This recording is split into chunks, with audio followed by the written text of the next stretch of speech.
রেনারার পায়ের নিচে ঘুরে বেড়ানো ইঁদুরগুলো এই যে রেনারের জন্য এখন সবচেয়ে বড় হুমকি নয় তা স্পষ্ট। All thanks to Allen and his cat. King's Landing এর দেয়ালে যে দলটা বিদ্রোহী স্লোগান লিখেছে তারা এবার রেড কিপের ভেতরেও প্রবেশ করে। পর্বের শেষে বেসমেন্টে এক ভয়াবহ হত্যাকাণ্ড ঘটে, যা নিয়ে আমরা একটু পরে আলোচনা করব। অ্যাডাম এবং বেলা স্মল কাউন্সিলকে জানায় যে ড্রাগন ভেগার বাইরে খোলা আকাশের নিচে মুক্তভাবে চলাফেরা করছে এবং লোকালয়কে পুড়িয়ে ছাড়খাড় করে দিতে। রেনারা যখন ডেমনকে ড্রাগন ক্যারাক্সেস নিয়ে সেই বিষয়টি তদন্ত করতে বলেন, তখন ডেমন সেই বিষয়টা রেনেরার সামনে অমান্য করে, কারণ আগের রাতে ঘটে যাওয়া তার সিটি ওয়াচের সদস্যদের নিহত হওয়ার রহস্যটা আগে তার তদন্ত করতে হবে। তাই সে প্রথমে সেটা তদন্ত করতে চায়, তারপর রেনেরার আদেশকে মান্য করতে চায়। করিডোরে ডেমনকে ধরে রেনেরা প্রশ্ন করে যে আমি কি আবার ড্রাগন স্টোনে ফিরে এলাম, যেখানে তুমি আমার আদেশকে অমান্য করতে? ডেমন একটু সিরিয়াস ভাবে বলে যে আমি তোমার আদেশ ঠিকই মান্য করব, কিন্তু একটু পরে। সে রেনেরাকে বোঝায় যে রেনেরা সাধারণ মানুষের ক্ষোভকে গুরুত্ব দিচ্ছেন না। ঠিক তখনই খবর আসে রেনেরার ছোট ছেলে জফরি কিংস ল্যান্ডিং এ এসেছে। রেনেরা এক অদ্ভুত দৃষ্টিতে তাকিয়ে বলে সে তার ছেলেকেও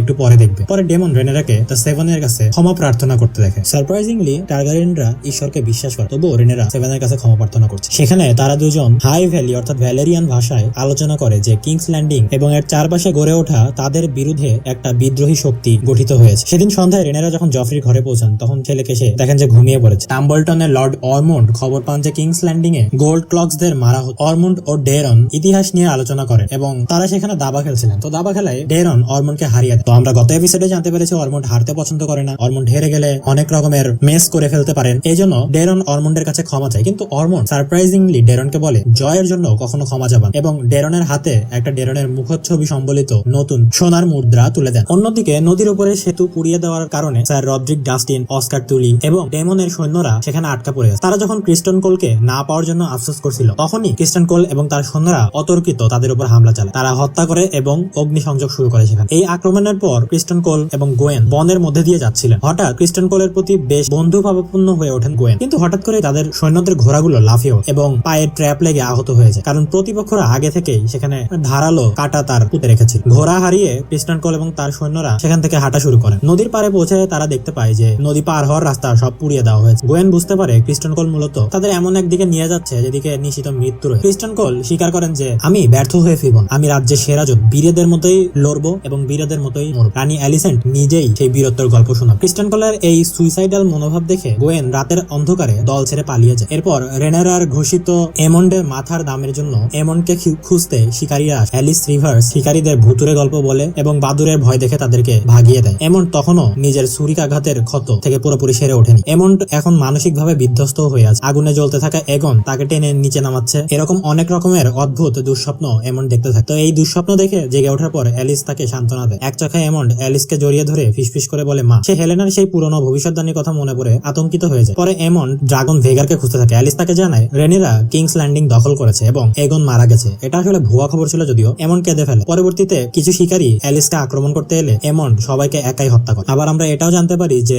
ভেগার আসলে এমন্ডকে রেখে কোথাও পালিয়ে গেছে। আসলে এখানে ভেগার পালিয়ে যায়, ভেগার এমন্ডকে সুস্থ হওয়ার জন্য সময় দিচ্ছে। এমন্ড যখনই সুস্থ হয়ে যাবে ভেগার আবার ফিরে আসবে। গ্র্যান্ডমাস্টার অরওয়াল কৌশলে অ্যালিসেন্ট এবং হেলেনার ঘরে ঢুকে এবং গর্ভপাতের ঔষধ অ্যালিসেন্টের হাতে দিয়েছে যাতে হেলেনা গর্ভধারণ করতে না পারে, কিন্তু হেলেনা ওষুধ খেতে অস্বীকার জানায়। সে জানায় যে এমন্ড হ্যারেন হলে জীবিত আছে, কারণ হেলেনা এটা তার ভীষণে দেখেছে। সে দেখেছে যে সে জ্বলছে কিন্তু আগুন ছাড়। হেলেনা তার গর্ভের সন্তানকে বাঁচাতে চিৎকার করে বলে এটা আমার সন্তান। মিসেরিয়া সেখানে আসলে অ্যালিসেন্ট দাবি করে যে এই ওষুধটা তার নিজের জন্য ছিল। সে স্বীকার করে যে সে যখন রানী ছিল তখন সে অনেক উল্টাপাল্টা কাজ করে ফেলেছে, যার কারণে সে গর্ভপাত রক্ষা করতে চায়। মিসেরিয়ার সামনে সে তার সন্দেহ দূর করাতে মিসেরিয়ার সামনেই অ্যালিসেন্ট এই গর্ভপাতের ওষুধটা গিলে ফেলে। পরে অ্যালিসেন্ট ও হেলেনা দাসীর ছদ্মবেশে রাজপ্রাসাদ থেকে পালানোর চেষ্টা করে, কিন্তু রাতে একটা গোপন সুড়ঙ্গে ঢোকার পর সুড়ঙ্গের পথটা ইটের দেয়াল দিয়ে বন্ধ হয়ে গেছে। হাতের মশালটা তারা হাত থেকে ফেলে দিলে তখন পুরো সুড়ঙ্গ অন্ধকার হয়ে যায় এবং তারা সুড়ঙ্গে আটকা পড়ে। এগন ও ল্যারিস ভেগারকে খুঁজতে বের হয়। ল্যারিস এগনকে তার সমস্ত ব্যর্থতার কথা মনে করিয়ে দিয়ে বলে তুমি একজন বাজে রাজা, আর তার চেয়েও বড় কথা হচ্ছে তুমি একজন খারাপ মা। পরে তারা জানতে পারে যে টাইল্যান্ড ল্যানিস্টার, যাকে গ্যালেটের যুদ্ধে মৃত ভাবা হয়েছিল, সে আসলে